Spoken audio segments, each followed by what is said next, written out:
जय माता की दोस्तों, कैसे हैं आप सब लोग। आज का हमारा वीडियो स्टूडेंट्स के लिए है और यूट्यूब पर पहला ऐसा वीडियो हम अपलोड कर रहे हैं।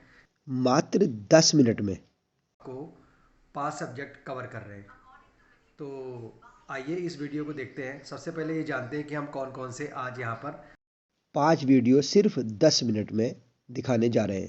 में हम 5 सब्जेक्ट कवर करेंगे। पहला हम इंग्लिश के बेसिक सेंटेंस कवर करेंगे और सेकंड हम कवर करेंगे हिंदी के 20 महत्वपूर्ण विलोम शब्द।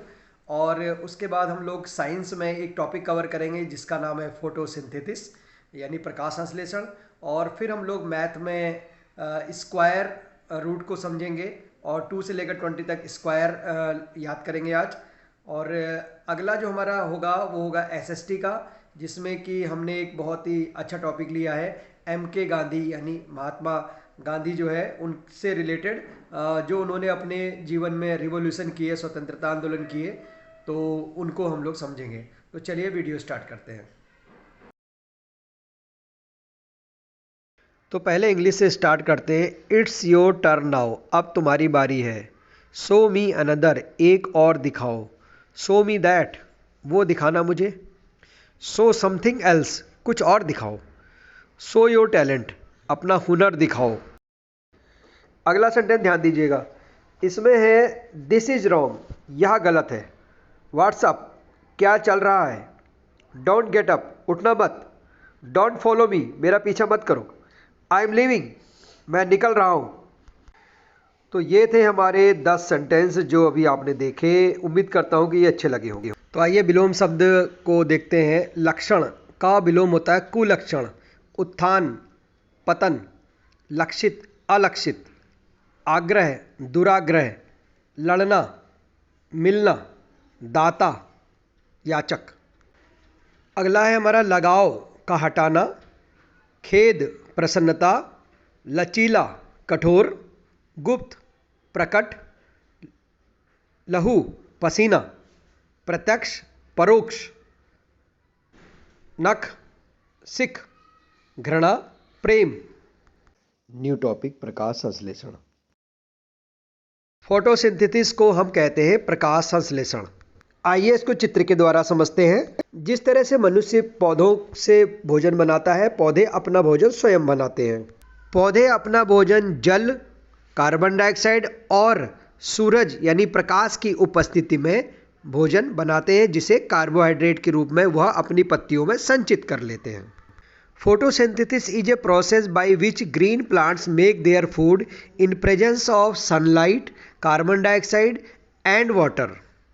आइए केमिकल प्रोसेस को समझते हैं। 6 carbon dioxide plus 12H2O is equal to C6H12O6 plus 6H2O plus 6O2, यानी कार्बन डाइऑक्साइड और जल की सहायता से, क्लोरोफिल और सनलाइट की सहायता से ग्लूकोज बनता है, जो जिसका फॉर्मूला होता है C6H12O6 प्लस वाटर जो होता है वो निकल जाता है और ऑक्सीजन रिलीज हो जाती है। इसे कहते हैं फोटोसिंथेसिस। यहाँ पर हम आ गए हैं नंबर और स्क्वायर लेकर। तो यहाँ पे स्क्वायर होता है ये, ठीक है, जिसकी चारों साइड बराबर होती हैं। तो इसका जो एरिया होता है वो होता है साइड इंटू साइड। तो इसी के आधार पर इसका स्क्वायर करते हैं। 1 का स्क्वायर 1 इंटू 1, 1 स्क्वायर यानी 1 इंटू 1 तो 1 आ गया। 2 का स्क्वायर 2 इंटू 2 का स्क्वायर आ गया 2 इंटू 2 यानी 4 आ गया, ठीक है। इसी तरह से अब हम लिखेंगे 3 का, ठीक है। तो ध्यान से देखिए, तो यहाँ पर हमने लिखे हैं 3, तो 3 का आ जाएगा 3 स्क्वायर यानी 3 इंटू 3 यानी अगर 3 3 जा 9, ठीक है। और 4 का आ गया 4 स्क्वायर यानी 4 इंटू 4, 4 4 जा 16, ठीक है, याद भी करते चलिए। उसके बाद आ गया तुम्हारा 5 का 5 स्क्वायर, तो ये आ गया 5 इंटू 5, 5 5 जा 25, ठीक है, ये आ गया 5 का। उसके बाद आ गया हमारा 6 स्क्वायर, तो यानी आ गया, टेबल भी पढ़ते चले, 6 का 6 बार टेबल पढ़ेंगे, 6 6 जा कितना आ गया 36 आ गया, ठीक है। उसके बाद आ गया तुम्हारा 7 का, तो बताइए 7 का कितना होता है, 7 का बताइए। 7 का होता है 7 इंटू 7, तो यानी 7 7 जा कितना होता है 49, ठीक है। उसके बाद हम करेंगे, यहाँ पे गलत हो गया था, और यहाँ पे करेंगे 8 का स्क्वायर, तो ये 8 इंटू 8, 8 8 जा 64, ठीक है। अब करेंगे हम 9 का स्क्वायर, तो 9 का स्क्वायर हो गया 9 इंटू 9, 9 9 जा ओके। अब हम आ गए हैं 10 पर। तो 10 का स्क्वायर कितना होगा, 10 10 जा कितना होता है बोलिए, 10 10 जा होता है 100, ठीक है, आ गया। अब इसके बाद 11, 11 का स्क्वायर, 11 का स्क्वायर करेंगे तो 11 11 जा, 11 11 जा आ गया कितना 121। 12 का स्क्वायर करेंगे तो 12 का स्क्वायर 12 इंटू 12। अब आपको डायरेक्ट याद नहीं होगा तो इसे कर सकते हैं, 12 2 जा 24, 12 जा 12 और 1 14, ठीक है, 144। अब उसके बाद आ गया हमारा 13 का, 13 का करेंगे तो 13 का स्क्वायर यानी आ गया 13 इंटू 13, 13 13 जा कैसे करेंगे, 13 3 जा 39 और 13 1 जा 13, कैरी आया 3 तो 16 169। ओके, अब हम लोग करेंगे 14 का। यहाँ पर अब हम आ गए हैं 13 का, 13 का 13 इंटू 13 169 अभी पढ़ लिया था। 14 का 14 इंटू 14 196 हो जाएगा। इन दोनों में देखिए 169 196, इस चीज़ को आप याद कर सकते हैं, ठीक है।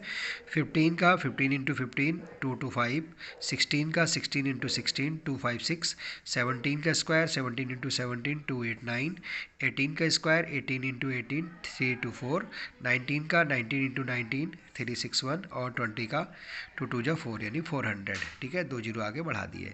इस तरह से ये स्क्वायर आपने यहाँ तक देख लिए। हम आ गए हैं अपने आज के लास्ट के सेगमेंट पे, गांधी जी के बारे में। तो आप सभी लोग अच्छी तरह से जानते होंगे गांधी जी का जो जन्म हुआ था वो 2 अक्टूबर सन 1869 1869 को गुजरात के पोरबंदर नामक स्थान पे हुआ था, ठीक है। और गांधी जी ने जो अपनी शिक्षा ग्रहण की वो एक बैरिस्टर के रूप में विदेशों में की। वहाँ से फिर वो साउथ अफ्रीका आए, ठीक है, साउथ अफ्रीका से फिर वो इंडिया में आए। तो साउथ अफ्रीका में उन्होंने बहुत सारे आंदोलन किए थे, उसके बाद वो इंडिया में आए। तो इंडिया में आते ही उन्होंने बहुत सारे आंदोलन एक के बाद एक चलाए। बहुत कम लोग जानते हैं कि वो साउथ अफ्रीका में भारत से 800 लोगों को लेकर गए थे और वहाँ पर उन्होंने आंदोलन चलाए थे, ठीक है। अब यहाँ पर आंदोलन वहाँ चलाने के बाद सक्सेसफुली जो भी उन्होंने किया, वहाँ से इंडिया आए और इंडिया आने के बाद भारतीय राजनीति में वो बहुत तेज़ी से आगे बढ़ते चले गए, ठीक है। और भारतीय राष्ट्रीय कांग्रेस के सबसे सर्वोच्च पद पर पहुँच गए, ठीक है। महात्मा गांधी को हम लोग राष्ट्रपिता के नाम से भी जानते हैं। तो इनके जो आंदोलन है वो बहुत ही ज़्यादा इम्पोर्टेंट है और हाई स्कूल में जो है इसके रिलेटेड क्वेश्चंस काफ़ी सारे पूछे जाते हैं। और भी पीछे वाली क्लासेस में भी गांधी जी के बारे में आपने बहुत कुछ पढ़ा होगा। आए थे वो 9 जनवरी सन 1915 को आए, ठीक है, इंडिया में। और उसी दिन से हम लोग प्रवासी भारतीय दिवस भी मनाते हैं, ठीक है। तो 9 जनवरी 1915 को वो इंडिया में आए। उसके बाद जो सेकंड आपको याद रखना वो है चंपारण। तो चंपारण जो है 1917 में उन्होंने अपना पहला आंदोलन किया था। चंपारण कहाँ पर है, बिहार में, ठीक है। वहाँ पर जो है नील की खेती से रिलेटेड वहाँ पर मजदूरों की उन्होंने सहायता की थी, ठीक है। वहाँ पर डाई वाई का कुछ केस था, तो ज़बरदस्ती अंग्रेज जो है खेती करवाते थे और उसका कोई पैसा किसानों को मजदूरों को नहीं दिया। दूसरा उन्होंने खेड़ा आंदोलन किया है 1918 में, खेड़ा आंदोलन याद रखिएगा।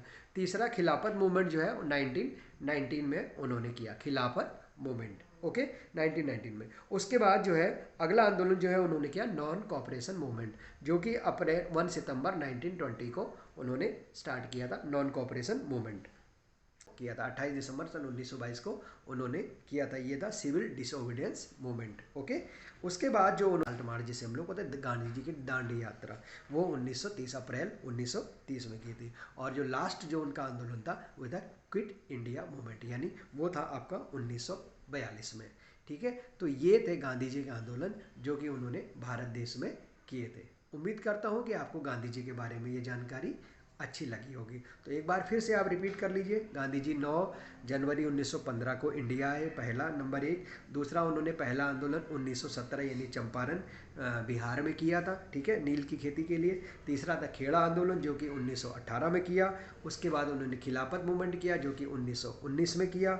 उसके बाद जो अगला आंदोलन उन्होंने किया था वो नॉन कॉपरेशन मूवमेंट 1 सितंबर 1920 को किया था। अगला आंदोलन उन्होंने सिविल डिसओबीडियंस मूवमेंट किया था, वो किया था आपका 28 दिसंबर 1922 को।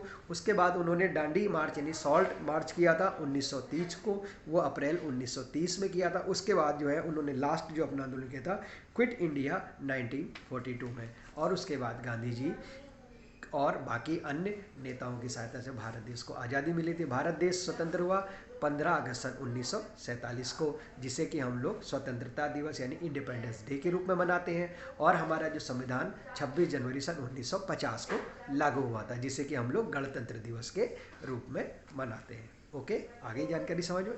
Thank you. तो दोस्तों, कैसी लगी ये वीडियो, और उम्मीद करता हूँ कि आपको ये वीडियो अवश्य पसंद आई होगी। अगर ये वीडियो आपको अच्छी लगी है तो कमेंट सेक्शन में जाकर कमेंट जरूर करें।